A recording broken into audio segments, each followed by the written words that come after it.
Bienvenidos a Conexión Jubilados y en esta mañana de domingo tenemos muchísima información, así que rápidamente vamos a los títulos. El pasado 11 de octubre se celebró el Día Mundial de la Visión. Hoy hablaremos sobre la importancia de la prevención y del tratamiento de la pérdida de la vista. En el mundo hay 253 millones de personas que presentan discapacidades visuales. Una gran mayoría son prevenibles y tratables si lo hacemos a tiempo. Se trata de lugares en el mundo donde la gente disfruta las vidas más largas y saludables. En estos sitios de privilegio comúnmente se llega a cumplir 90 o incluso 100 años. ¿Cuál es el secreto que tan celosamente guardan? Hoy lo descubriremos. Aprender de quienes más saben. Ese es el espíritu del programa La Experiencia Cuenta, uno de los cursos que brinda la obra del padre Mario Pantaleo. Conocimientos de artesanías impartidos por una persona de la tercera edad.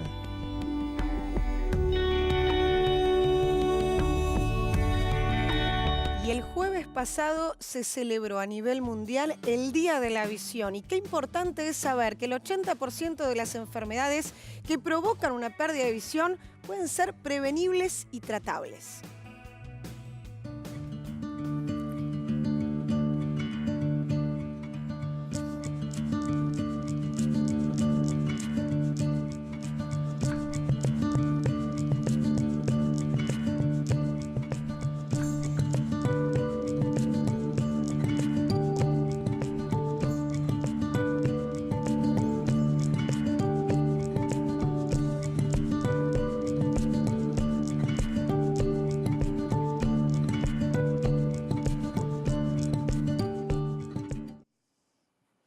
Y estamos con el doctor Tarrab para que él nos informe y nos comente, bueno, cuáles son las principales causas que pueden generar la pérdida de visión. Por supuesto que en el adulto mayor ya hay un factor, ¿no es cierto?, que es la edad. Las principales causas de ceguera en el adulto mayor tienen que ver con las cataratas, con las maculopatías, con la retinopatía diabética y también con el glaucoma. Son enfermedades prevenibles, algunas no son curables, pero los pacientes pueden mejorar con determinadas terapias. En el caso de las cataratas, sí, por supuesto, se pueden operar y solucionar el problema del paciente en cuanto a la visión, pueden recuperar la visión, son cirugías de 20 minutos a 25, son ambulatorias, son con anestesia local, el paciente se retira a su casa viendo, lo cual es muy importante porque a veces tienen muy mala visión cuando entra al quirófano y salen con una visión casi perfecta, en el 95% de los casos y a veces un poco más. Doctor, ¿el adulto mayor se termina acostumbrando a esta pérdida de visión? Muchas veces dice, bueno, la verdad es que veo así, veo poco, pero bueno, es por la edad, es por la cantidad de la exposición a la luz que tengo. ¿Y se queda con eso? Hoy en día es más raro ver pacientes en esa situación, ya sea por ignorancia o por temor a la cirugía. Por suerte son los menos. Cuidan más la vista. Cuidan más la vista y en nuestro país, por suerte, tenemos muchos cirujanos altamente especializados que resuelven el problema rápidamente. Por lo tanto, yo creo que no deben tener temor a la cirugía de la catarata, deben afrontarla y obviamente pasar previamente por el consultorio del oftalmólogo para que lo examine y detecte la patología. De manera que es prevenible totalmente y recuperable casi en un 95 o 100%. Usted mencionaba la catarata. Obvio. ¿Es lo más común? Es lo más común. También existen en el paciente añoso las maculopatías. Es un problema mucho más serio. Existen maculopatías secas que no tienen tratamiento y existen maculopatías húmedas que sí lo tienen, pero que son más, degradan más la visión y más rápidamente. De cualquier manera, el tratamiento para la seca no existe, pero sí para la húmeda en cuanto a la aplicación de sustancias antiangiogénicas que pueden llegar a mejorar la visión de esos pacientes.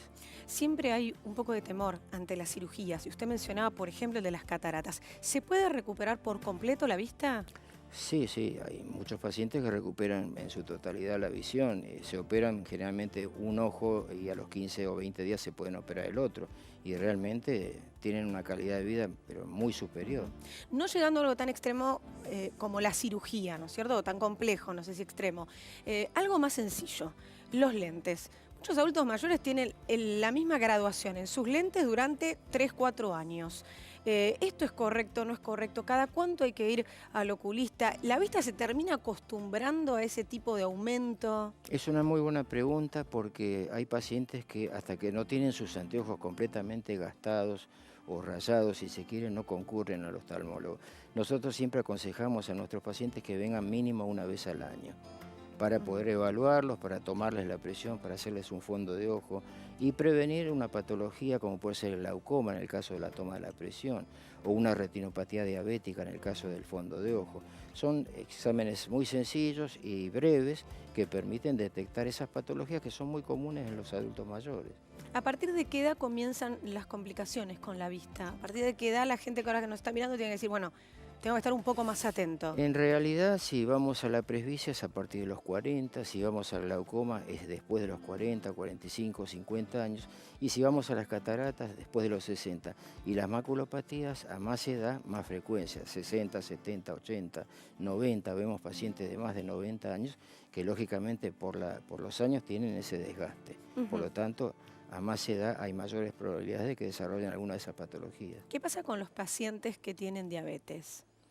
Los pacientes que tienen diabetes tenemos que dividirlos en dos. Están los diabéticos que no tienen retinopatía, a los cuales citamos una vez al año para fondo de ojo, y aquellos pacientes que ya tienen instalada la patología, a los cuales tenemos que ver más seguido, o cada 6 meses o cada 3 según el grado de alteración que tenga la retina. De manera que es muy importante los diabéticos siempre examinarlos y prevenir con fondo de ojo si es que no tienen retinopatía y tratarlos si la tienen. Existe el láser y otros elementos que pueden servir como para ir frenando la progresión de la patología y evitar la ceguera. La recuperación de las diferentes cirugías varía mucho. El paciente tiene que estar durante algunas horas o algunos días con vendas. Esto también es un temor que tiene el adulto. No. En el caso de la cirugía de catarata no se necesita para nada. Es más, ya no salen ocluidos del quirófano, salen con el ojo destapado, el operado me refiero, y viendo, que es importante. Y en cuanto a otras enfermedades como la retinopatía diabética, depende. Si es un desprendimiento de retina, la situación es mucho menos sencilla, es mucho más compleja. Ahí sí posiblemente haya que hacer una oclusión y posteriormente un tratamiento, y el pronóstico no es tan bueno. Por eso siempre decimos que hay que tratar de evitar llegar a ese extremo, tratar de prevenirlo. Tratar la retinopatía cuanto más inicial o más precoz sea, porque hay más posibilidades de prevenir de que ese paciente quede ciego. Y hablando de prevención, ¿qué pasa con la cantidad de exposición a la luz que está teniendo hoy en día? No solo el adulto mayor, todos, ¿no? Pero bueno, en particular también el adulto mayor, ¿por qué? Porque la tablet, la computadora, el celular, la televisión son una compañía para ellos. En cualquier hora del día y sobre todo quizás a la madrugada. Cuando se despiertan, buscan un video, están tratando entonces de ver por Facebook a ver qué hay. Y de esa manera entonces están expuestos a una luz diferente a hace 20 años atrás. La nueva luz, la del celular, la tablet, la televisión, la computadora, ¿afecta de otra manera al adulto mayor? ¿Tiene que cuidarse de alguna forma? Produce un síndrome de fatiga visual que es más frecuente en los chicos, en los niños, porque son más propensos al uso de tablets y computadoras. En los adultos, si nosotros tomamos la precaución de hacerles un examen anual y de hacer un buen chequeo visual, un buen anteojo con protección, por ejemplo, antirreflex, prescripta por el oftalmólogo y ejecutada por el óptico técnico, es muy difícil que existan esos tipos de problemas. De manera que la buena corrección y la buena ejecución de esa corrección es fundamental. Muchísimas gracias, a ustedes, doctor. Muy ustedes claro en todo lo que dijo. Bueno, entonces recuerde que es importantísimo entonces la consulta con el oculista por lo menos una vez al año. Y también es muy importante algo con relación a la salud también, y el doctor lo había mencionado, ¿no? Estos pacientes que tienen diabetes. Les vamos a hablar a aquellos afiliados de PAMI, ¿sí? Y les vamos a hablar a ellos porque directamente les hablamos porque desde agosto hay una modificación en las recetas. ¿De qué estamos hablando? De que los pacientes que figuran entonces en el padrón de PAMI como pacientes con diabetes y necesitan, por ejemplo, insulina y diferentes medicamentos, ya no van a poder utilizar la receta celeste, que es la receta manual. Solamente van a poder utilizar la receta electrónica, ¿Quién le va a dar esta receta? Bueno, obviamente su médico de cabecera. Si tiene alguna dificultad el médico de cabecera, por ejemplo con el sistema, que muchas veces suele pasar, y le está dando una receta manual, tiene que ir directamente a la unidad de gestión local de PAMI, que le corresponde por su número de domicilio directamente que tiene en el DNI. Usted seguramente conoce la agencia local, la que tenga más cerca. Va con su DNI, con esa receta celeste que es la manual, y se la transcriben a una receta electrónica. Esa va a ser la única receta habilitada para que usted pueda ir a las farmacias y retirar los medicamentos. Y recuerde también que es muy importante que tiene que actualizar su presencia en el padrón de pacientes con diabetes en PAMI una vez al año, y esto lo hace presentándose también con su médico de cabecera. ¿Y tiene dudas con respecto a cuál es la receta? ¿Cuál es la que va? ¿Cuál es la que no va? Bueno, mire, le vamos a mostrar. Esta es la receta que va. Es la única que usted va a poder presentar en las diferentes farmacias. Es la receta blanca de PAMI. Esta entonces es la habilitada, la única habilitada. Las otras recetas, la celeste, la manual, ya no está más habilitada para que usted pueda retirar entonces medicamentos de la farmacia. Y ahora vamos a conocer una historia increíble, emocionante, que seguramente le va a llevar al corazón y al alma. Porque se acuerda que el domingo pasado estuvimos hablando de la obra del Padre Mario, que este año cumple 50 años allí por González Catán, y cómo toda una comunidad trabajando puede modificar su vida, modificar su realidad. Bueno, vamos a conocer un programa que tiene esta obra que se llama La Experiencia Cuenta, y ellos son abuelos que les transmiten a los chicos, a chicos de colegio, no solamente su experiencia, sino que también les enseñan su oficio.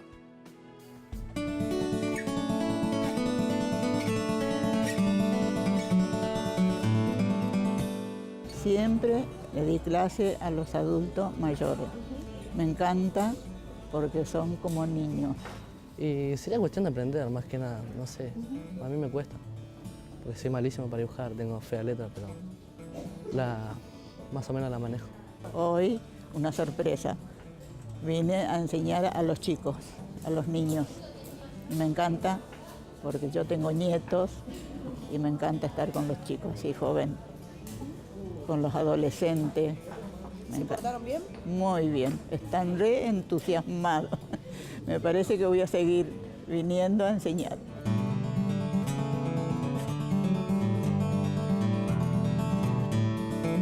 Uno capaz que en casa está o suele estar con lo que es mucho con la tecnología, y acá uno va aprendiendo costumbres que se van perdiendo o valores que tienen las personas mayores que justamente inmersos en la rutina uno no se da cuenta y se va perdiendo. Me encanta enseñar, me encanta hablar con ellos, enseñarles, eso me encanta, que aprendan a hacer cosas nuevas, y se ve que ellos están rechochos.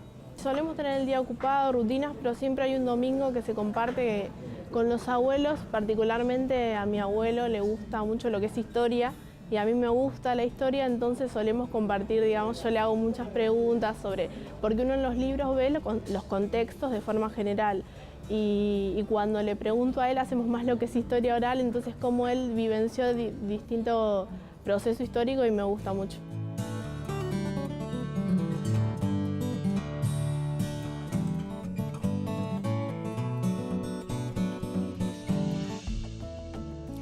¿Les gustó esta historia? Bueno, tanto más les va a gustar lo que les voy a proponer ahora, porque nos vamos antes de viaje.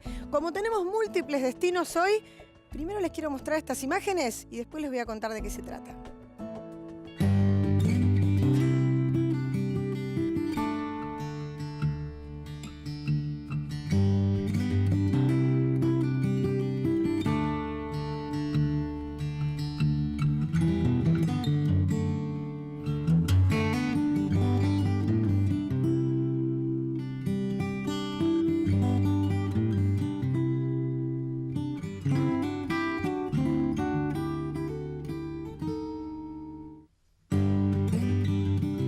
Lo que estamos viendo son lugares muy especiales, donde cumplir 100 años y gozar de la buena salud es muy frecuente. Se trata de las denominadas zonas azules, que según los que saben, Son 5 lugares.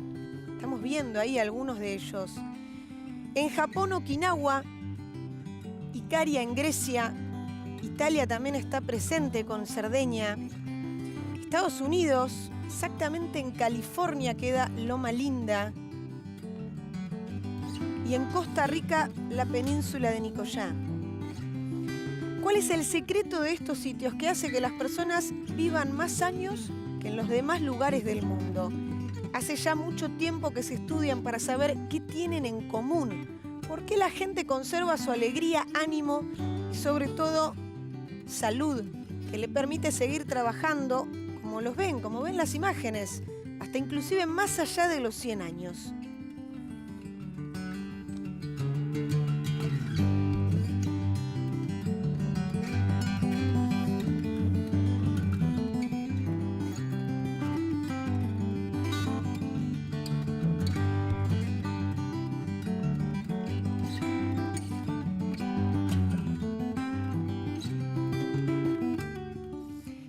¿Quiere saber cuál es el secreto? Bueno, para eso invitamos al doctor Jauregui para que nos diga el secreto. ¿Cuál será la alimentación, el clima, el lugar que ocupa, no sé, en el mundo ese sector? A ver, ¿cuál es el secreto de esos lugares donde la gente vive más de 100 años? Hola, Paula. Mira, han habido muchas investigaciones porque esto fue, digamos, primariamente fue una investigación de un periodista de National Geographic que se llama Dan Broedner. Él empezó a buscar ciudades con características particulares y descubrió esto, y a partir de ahí las denominó ciudades azules simplemente porque estaban marcadas en azul en un mapa, no por ninguna otra razón, ¿sí? Porque a veces me han preguntado por qué se llaman azules. Claro, ¿por qué azul? No, simplemente por eso. Sí, tal cual. Y digamos, la publicación tuvo un impacto muy importante porque realmente, primero es que no son todas exactamente iguales, y segundo, porque en Estados Unidos empezaron un programa o un proyecto de ver si podían trasladar esas características que encontraron en común a ciudades americanas y ver si se podía replicar de alguna manera la longevidad con calidad de vida, ¿no? Que en definitiva es el objetivo. ¿Qué tienen en común? A ver, lo más importante, digamos, hay algunas cuestiones que son bastante conocidas ya hoy en día con lo que se llama un envejecimiento saludable, que tiene que ver con la dieta y con la actividad física. En la gran mayoría de estas ciudades la gente, por ejemplo, usa muy poco el auto o no lo usa, o los medios de transporte, camina o anda en bicicleta, y eso es una característica de todo a lo largo de la vida. O sea, hoy lo que se sabe, por lo menos desde el punto de vista científico, es que la longevidad tiene que ver con el curso de la vida de cada uno. O sea, no es que uno llega viejo y ahí hace cosas para estar bien, es cómo hemos vivido. Entonces, vivir en un lugar donde, digamos, nos movemos de determinada manera a lo largo de toda nuestra vida es una de las características importantes. Y desde el punto de vista de la dieta, lo que más se encontró es que hay un alto consumo fundamentalmente de vegetales en la dieta y de hidratos de carbono, y un muy bajo consumo de grasas, con algunas pequeñas variantes. En Okinawa, por ejemplo, consumen mariscos, que es algo que por ahí en las otras regiones no. Los mariscos en particular, sobre todo los moluscos, tienen una cierta relación con la vida saludable del cerebro fundamentalmente, que no está comprobada científicamente, pero pareciera ser, digamos, como el vino tinto, digamos, que se conoce tan popularmente, una de las características. Pero son mujeres que, además de caminar y comer, como dijimos, por ejemplo, bucean para buscar estos mariscos en el mar. Claro, tienen una actividad física intensa durante toda su vida. Sí, intensa, pero, digamos, esto va muy mezclado de un medio ambiente muy particular, para que se entienda, con un nivel muy bajo de estrés en general a lo largo de toda la vida, o sea, un medio ambiente no hostil. Hay uno acá se pregunta, ¿cómo se hace eso? ¿Cómo se hace? Tal cual. ¿Qué como para no tener estrés? Exactamente. Es muy difícil, ¿no? En difícil. Otro tipo de ciudad Sí. poder ver eso reflejado. Eso es cierto, la vida moderna nos lleva a una vida mucho más vertiginosa, Claro. y indefectiblemente, o sea, recién conversábamos fuera de cámara,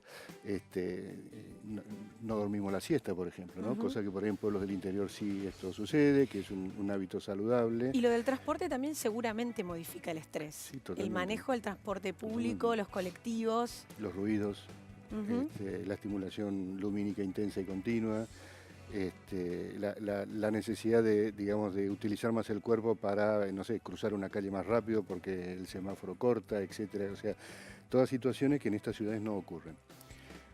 Lo otro que es fundamental es la vida social y familiar de estas personas. Se ha visto que todas tienen grandes lazos que están basados en espiritualidad, en religiosidad, en el amor o simplemente en la amistad, y que lo mantienen a lo largo de toda la vida.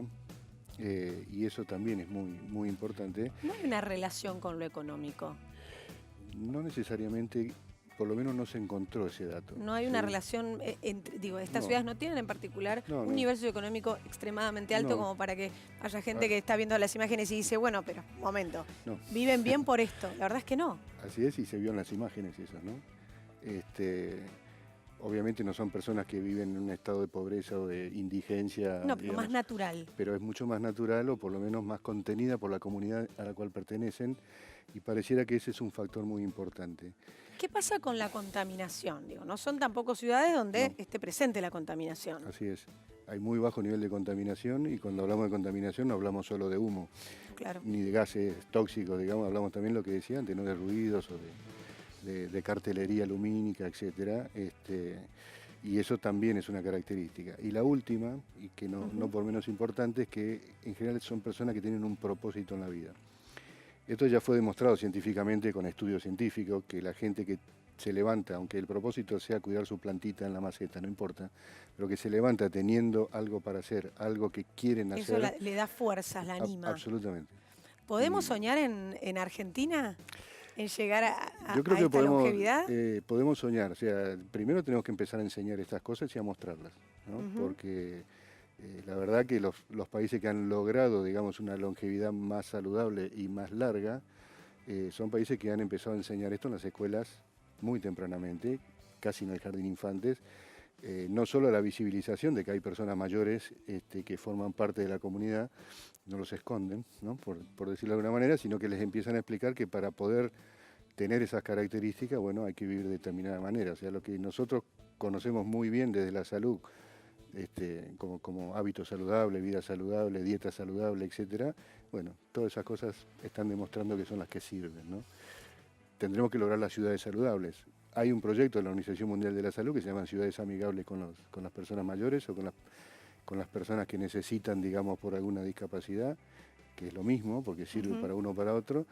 En la Argentina hay 2 ciudades que tienen esa categoría, que son La Plata y la ciudad de Vicente López. La ciudad de Buenos Aires está yendo hacia esa categoría. Bueno, esto implica hacer ciertas cosas, ¿no?, en la comunidad. Muchísimas gracias. Por favor. Bueno, y nos vamos a hacer un breve corte, pero como siempre les decimos, no los vamos a dejar solos, ¿sí? Los acompañamos ¿con qué? Con una adivinanza. ¿Por qué? Porque queremos que se queden ahí, porque es un corte muy breve, se entretiene con la familia. Si usted está solo va pensando, si está con otro ahí, el nieto, el hijo, va viendo y va diciendo, a ver, momento, la escucho y a ver si la adivina. Soy pequeña como un botón, pero tengo energía como un campeón. La pila.